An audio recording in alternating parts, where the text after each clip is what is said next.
নমস্কাৰ এই মুহূৰ্তত অসমৰ প্ৰত্যেকগৰাকী জনসাধাৰণলৈ দিবলৈ লৈছো ডাঙৰ খবৰ। যিসকল মানুহে ভিডিঅ'টোত ক্লিক কৰিছে অনুগ্ৰহ কৰি ভিডিঅ'টো স্কিপ নকৰি প্ৰথমৰ পৰা শেষলৈ চাই থাকিব, কিয়নো অসম চৰকাৰে কৃষকসকলৰ পৰা আৰম্ভ কৰি ছোৱালীসকললৈ বৃহৎ আঁচনি ঘোষণা কৰিছে।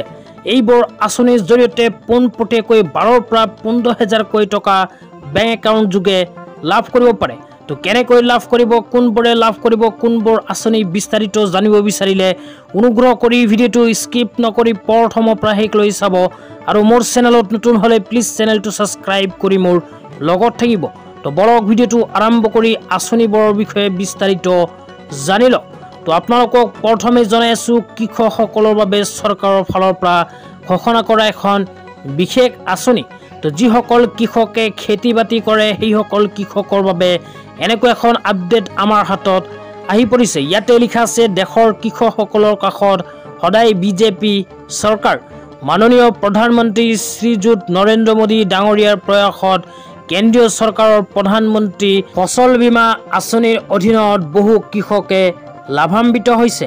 তাৰপিছত লিখা আছে, প্ৰধানমন্ত্ৰী ফচল বীমা যোজনা মাননীয় প্ৰধানমন্ত্ৰী শ্ৰী নৰেন্দ্ৰ মোদী ডাঙৰীয়াৰ এখন ডাঙৰ প্ৰয়াস।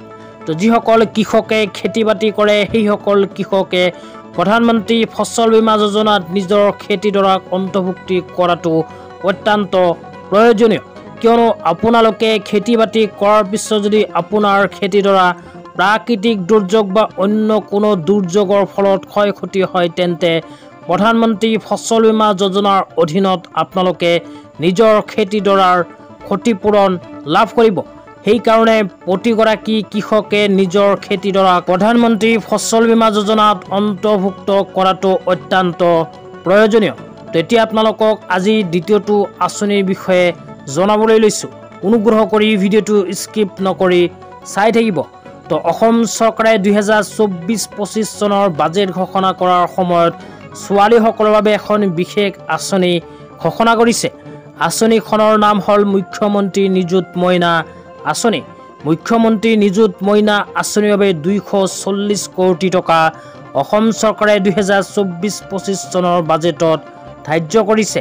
তো কোনবোৰ ছোৱালীয়ে লাভ কৰিব এই বিষয়ত কোৱা হৈছে, যিসকল ছোৱালীয়ে মেট্ৰিক পাছ কৰি একাদশ শ্ৰেণীত নামভৰ্তি কৰিব সেইসকল ছোৱালীক পোনপটীয়াকৈ অসম চৰকাৰে প্ৰদান কৰিব 10,000কৈ টকা।